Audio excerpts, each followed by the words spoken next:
This is second part of the week 12 lecture. In here, we're going to talk about one very special control method, a special controller design that only for digital control. So in continuous control, you won't have this. It's called a deadbeat control. Deadbeat control is a special case in the pole placement. And in this case, we make all the poles goes to 0. So all the poles are 0 because z equal to est. So it means z is equal to 0. E power of st goes to 0 means s goes to infinity, negative infinity. This means system is always stable. Because we remember for a system to be stable, we have the s has a negative real component. And if this goes to negative infinity, so it's always stable. So that's the benefit of it. And also this deadbeat control can always achieve. If we say, when we do the pole placement, this is our characteristic equation. So basically we just replace all this equal to 0. And this is our polynomial. It's very simple. It's a special case of pole placement. We cannot do this for the S domain, okay? Because simply it doesn't make sense. And we'll show that why. And the other benefit is it can always achieve 0 error at the sampling point within a finite number of steps or finite number of sampling periods. Depends on the order of the system. Normally with nth order system, you need n steps to achieve whatever you wanted to achieve. This deadbeat control is amazing controller. It only have one design parameters, which is the sampling period, or h. Okay, because like in this case, all the poles are fixed at origin, so we don't have to choose where the poles needs to go. And the only thing we can change is sampling period. And since the system error always go to 0 at n steps, okay, so n is the order of the system. Order of the system. So normally we deal with second order system. So it means like 2 steps. It goes, the signal goes to the desired value with no error in 2 steps. Okay, so the setting time is at the most. This is the most.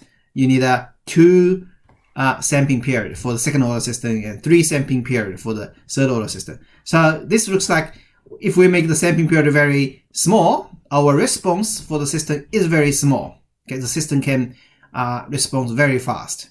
Okay, seems very good. However, here's a catch. Okay, that's the catch. The problem is also our control signal. The control signal is proportional to this sampling period. Also, we say it's reverse proportional. So the shorter the sampling period, the larger the control signal you will need to have. So sometimes you come up with a ridiculous design. So it's perfect performance with very small sampling period. However, physically, this corresponding to very large control signal which your system cannot provide. This is a similar situation when we discuss in week 9 tutorial. In the Q&A session, I provide a controller with pure gain. Increase very large gain. So the gain can be increased very large to achieve the performance. However, that also comes a cost at the control signal has to be very large. And physically, in reality, that's not possible. So a car, driving a car, for example, you want to go to 100 kilometer per hour with 3 seconds. You can command the car to do that, but the car has only limited power. So no matter what control signal you send out to, it's just simply impossible to do. So here you have to be aware as well. You can make the sampling period very small and you achieve your performance very good, but you have to be aware how big is the control signal. Does the system able to handle that control signal or not? So you have to deal with a trade-off between how fast the system actually set to the desired value and the size of the control signal. Okay, so you have to work within the limit. And again, this is unique for sampled data system. In continuous time, there's nothing like that. Let's go through an example for the data bit control. So the first bit, it's pretty much just a pole placement, right? So we use our existing example in the last part of week 12, and also we use this same thing in the week 11 pole placement. This is a double integer plant. And say we generally want to have our desired characteristic polynomial to be like this. And we have a controller u equal to negative Lx. Okay, so we design a controller. Okay, the P1, P2 at the moment can be anything. What we do is we find our closed loop characteristic equation. So it's Zi minus phi closed loop, which is equal to Zi minus phi plus gamma L. And this needs equal to be 0. With phi is here, gamma is here, and L is here. So L in this case is L1, L2. We put all these in there. The desired one is that polynomial. So this is actually equal to that. This is equal to that. And we solve that. So we did this in the last session. So we get this general result. The L1, L2 needs to be that. In our data bit control current case, the desired situations we wanted to put all the poles at 0. So pretty much we only have Z squared. So P1 is equal to 0, P2 is equal to 0. I'll put it here. And we just put this back in there. So get all our data bit controller, the special controller. We don't have P1, P2.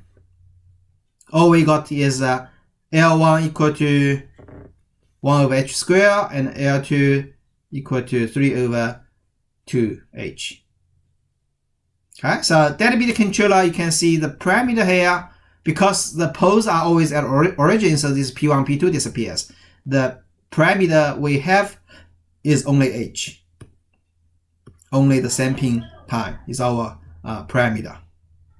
Say the design of the data bit controller, same thing as the normal pole placement, and it's even simpler because the characteristic equation is as simple as it can be. Just has this Z square. So it's even slightly simpler. Let's look at how the control signal changes with the sampling time. So how do we calculate this control signal? We'll do it manually, but in MATLAB you can use Simulink, get a scope to be able to plot this control signal. This is our controller, data bit controller. Assuming our initial condition is just a random number, can be x0, v0. That's our x0. What we have is this state space representation, and we have our controller. Say we have x0, so from here you can get u0 is equal to negative 1 over h squared, 3 over 2h x0. Right? So you just put this in there. Directly you got x0. It's just that. Okay? Because x0 is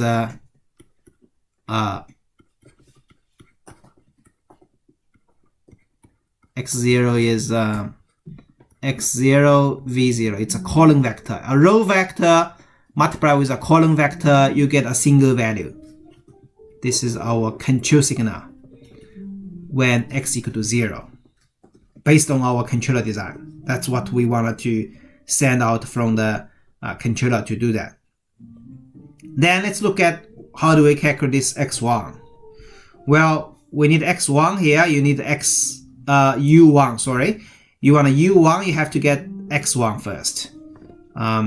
So this is from here, you get a x0, then you can get x1 by multiply with phi minus gamma L.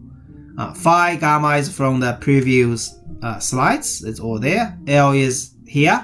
So through that calculation, you can get a x1 is equal to this matrix multiply with x0. Okay, you can do this calculation, you get x1. Then you go back, put x1 in this controller, you get a u1. Similar calculation as the previous one, and u1 equal to x0 over h squared plus v over 2h. So you can see this control signal, both of these control signal has a h squared at denominator. So when h goes very small, this control signal is going to be very large. So this slide is basically just have a look at the different sampling period. So sampling period equal to 2 seconds, 1 second, and half second. So it goes every kind of double with the sampling frequency. And these three is the kind of a step response or impulse response of the signal. So basically the input is just a single pulse. That's your input. And we look at the output response. You can see the solid line with a very high sampling frequency goes to follow the that very quickly. And then you got h equal to 1, slightly slower. This one is this one. And you have h equal to 2, even more kind of slower. So that performance-wise, you have smaller h is better performance. However, the cost for that is you can look at this signal. H equal to 0.5 is very large signal, it's 5. H equal to 1, you got smaller signal. It's 2.5. Then you get a h equal to 2, you got even smaller, 1.25. So you get a smaller control signal when you have a larger h, and you got slower response. So it's kind of a trade-off here, and it's quite special controller. You don't have this for the continuous time system. So that's it for the dead beat control.